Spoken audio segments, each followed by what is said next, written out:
Hey everybody, welcome back to Pandemic Gaga's Kitchen, our cooking show. Oh me, that's such a joke. But hey, here we are. I've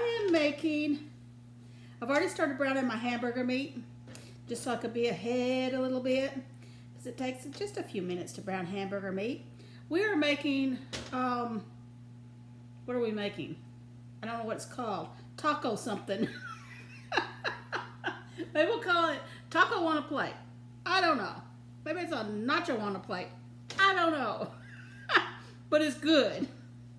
So the first thing you have to do is take a pound of hamburger meat and brown it. And you want it all in little bitty pieces. So do that. Put it in your pan. I use a non-stick pan for this particular thing.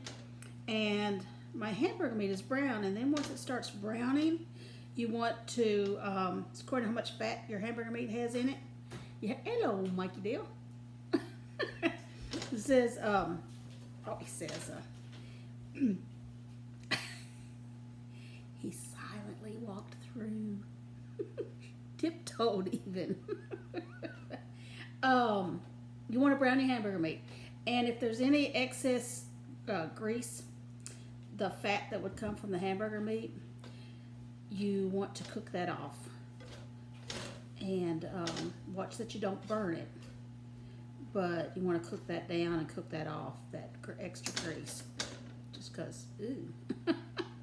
But anyway, now that I've done this, I'm going to add, this is so simple guys, so simple, I'm going to add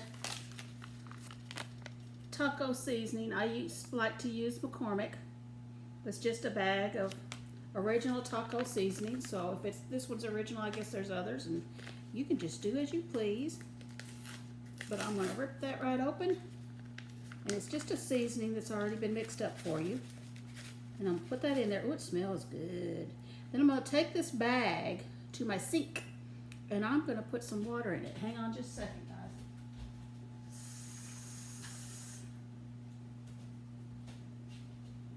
That rinses out my bag. I'm gonna get a little more.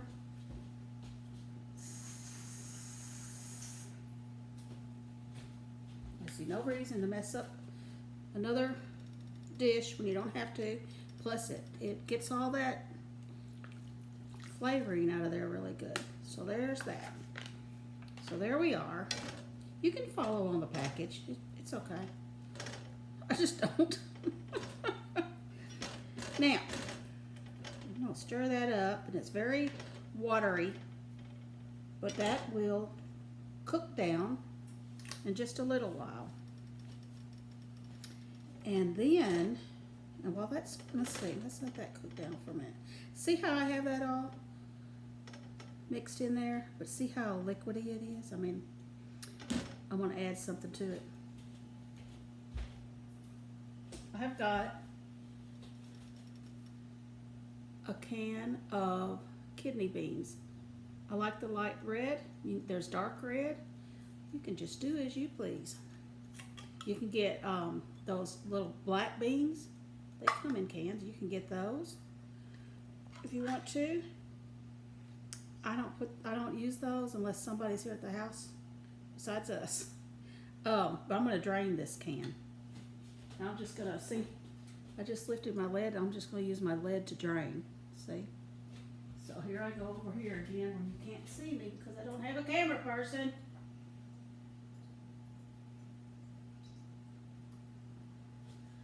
Alright, here we go. I'm going to just dump those in there. You know, if you have people coming over, you probably don't need to do that, because some people like this, some people like that. So what you do is you warm up your kidney beans or your black beans or your refried beans, whatever all you want to use. You usually have different things. You have diced tomatoes and just things like that. And you put those, warm them all up and put them in separate little bowls, and then everybody fixes their own plate and gets what they like. That's what I do when all the kids are here or whatever. but it's just us. So I see no reason to put the beans that we're going to put on top. Y'all, that's so lazy. I don't see any reason to warm up the beans in another pot when I'm going to put it on top of my hamburger meat anyway. So why not just put the beans in the hamburger meat and get it over with? And I don't have to wash another pan. Oh, y'all. I'm just saying. Now we're going to let this go, and I'm going to turn this up. Now my water is going to reduce down. My beans are going to get hot. And it's all going to be happily ever after, I hope. I've also stuck a while back I made my Mama's sponge cake. And I had a little batter left over, and I put it in a small foil pan, small one, and froze it. I've never done that before. And so I got it out of the freezer. It didn't take it long to thaw out at all. I mean, not long at all. And now I'm cooking it. In this little pan, I'm cooking. If y'all watch the show where I made Mama's sponge cake, and it's in my oven now. And it lacks. Well, I got my, here's the way I always do. I set my, when I'm not sure, I set my oven like, I thought it might take 35 minutes to cook. So I set it for like, I don't know, 28, 25 minutes to keep an eye on it, and I can peek and see. And I actually left the light on my oven while it's cooking, because Mama's sponge cake has a habit of falling in the middle. It tastes really yummy, but it falls in the middle most of the time. It's kind of on the ugly side. Right now it's rising, and it's up there, but it usually is at this point. I don't know what makes it fall. If one of y'all know what makes it fall at the last minute, you can let me know. Oh, we're boiling. Look. So that is you don't want it on a hard boil, but it's nice soft boil. That is heating our beans, and it is reducing down the water, and it's getting all those flavors just mixed together and make it yummy. This is a fun, easy meal that you can make when you just don't want to make a bunch of stuff. Don't want to add a bunch of vegetables, take a lot of time. As long as you've got some thawed out hamburger meat, and I'm going to tell you, part of my hamburger meat wasn't even thawed out. So I put it, well, of course, you put it in the microwave, not a big deal, but I had thawed it out partly, almost all the way, and I still had some, the middle was still a little frozen, and so I just put it in the pan and turned the pan on, a notch above low, and let that slowly thaw out while I was browning my hamburger meat. And that works just fine. They used to not have microwaves to thaw things. When I was a girl, you didn't have microwaves. When I was first married, you didn't have them. So I remember when Mama got her first one, she was so excited. All her kids went in together and bought her one for Christmas. They were kind of expensive to get a nice one. I guess they still are. There we go. I have been reading on Revelation, studying Revelation. In fact, the Bible study is on Revelation. If you want to go over there to Pandemic Gaga's Bible study, we'd love to have you, and you can just search it and find my Revelation studies, and they're numbered 1, 2, 3, 4, 5, 6, 7, 8. Anyway, I have also been we're on like chapter, I'm just starting chapter 7, I think. But anyway, it's a non-theologian Bible study. Love to have you come over there and watch it if you're not already. But here's the thing. All this, this is May 2020, so pandemic stuff still going on some and everything. And we hear a lot about the chip. And they're starting to put in people and tracing people's movements and all sounds like a bunch of Revelation stuff to me.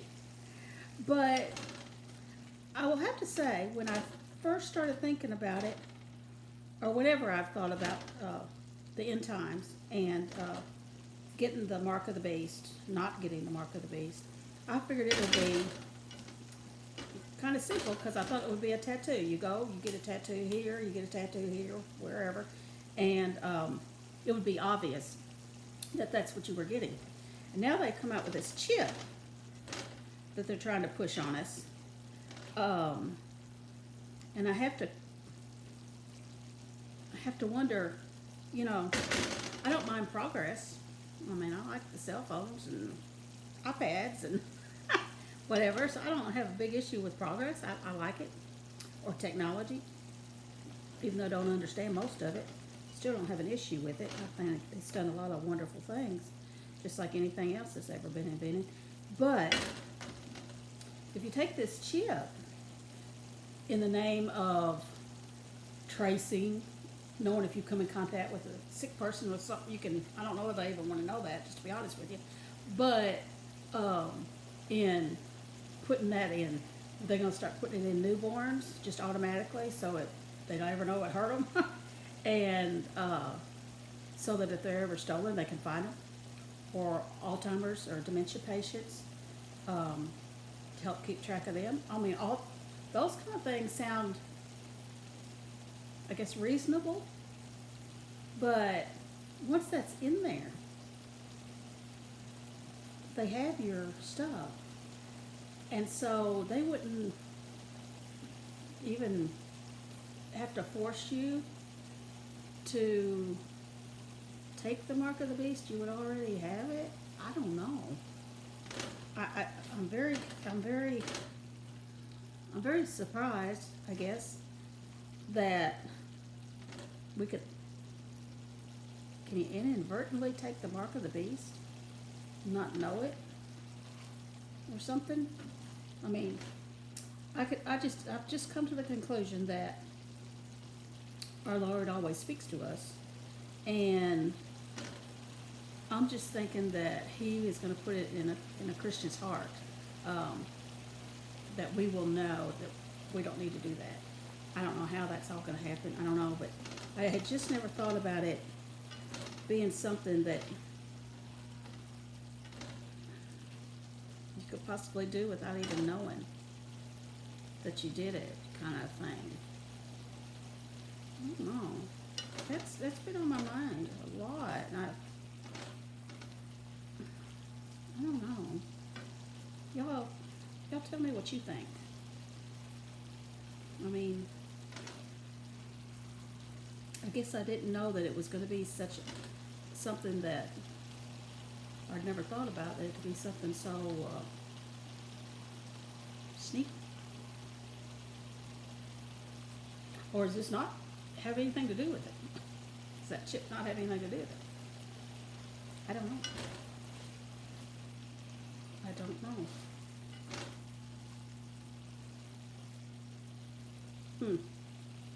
Very interesting line of thought. All right, y'all, this is cooking down really, really good. I'm not being very funny today, am I? Guess that mark of the chip things got me all tore up. Not really. Not really. I am enjoying Revelation. It's wonderful. I have my Snickerdoodle girls. They're all 11 years old this year. That's my little Bible study group of girls. And they're all reading it right now.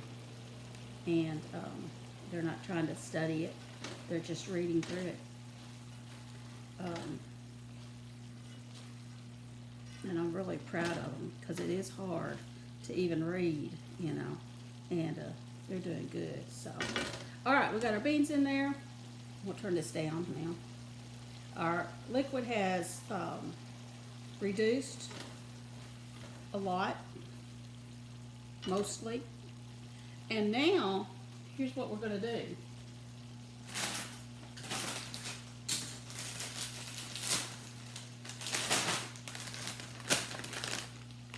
You want some chips. Doesn't have to be this name brand, but you want some chips.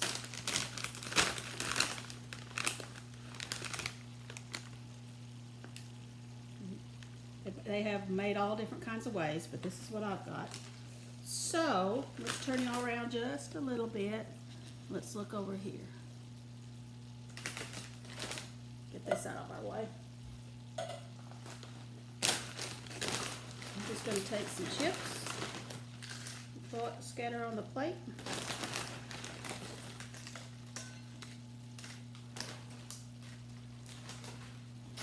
I'm going to take some of, now, normally I use what's called Fiesta shredded cheese. Fiesta, you know, it comes in a bag. Fiesta shredded cheese. However, I'm out. And I wanted to fix this anyway for our lunch today. So, all I have, uh-oh, there's Memo's thing. I'll be right back.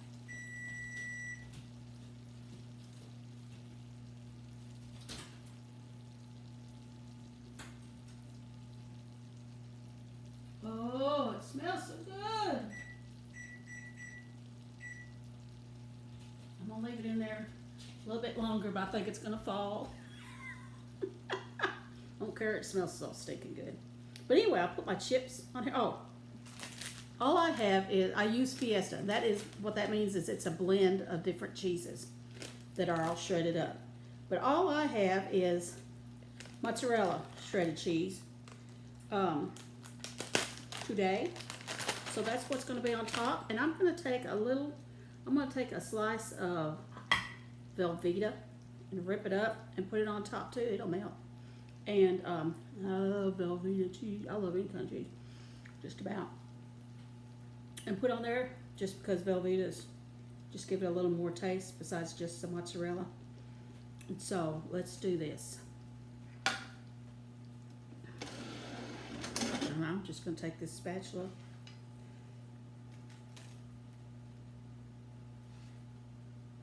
Fix Michael one right quick.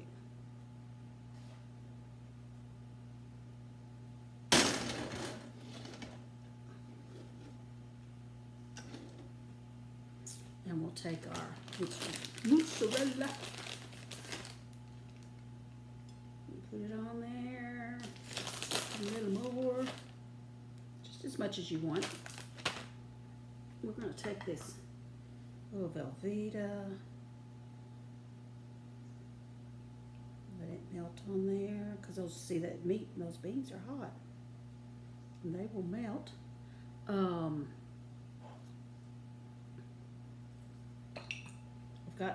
I just got some taco sauce. You can use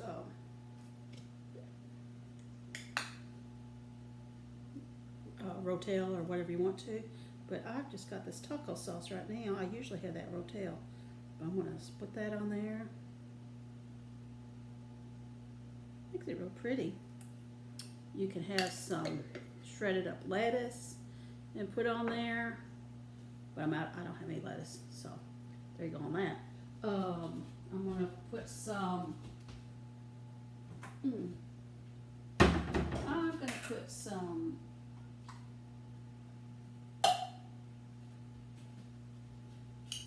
diced tomatoes. If you have a tomato, you can just dice your tomato.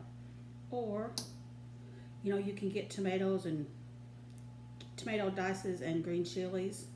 I'll get that a lot of times if I know I'm going to have this in advance. You can use canned diced tomatoes. Whatever, it's easy. And then Michael likes sour cream. So I'm going to dollop that right there on top.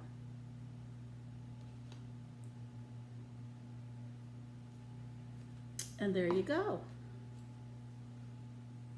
Would you like a bite? It's really good.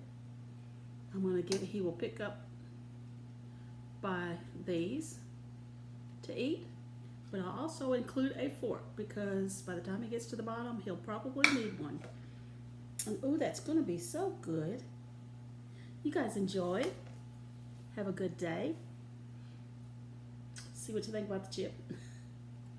And I love you very much. I'll talk to you later.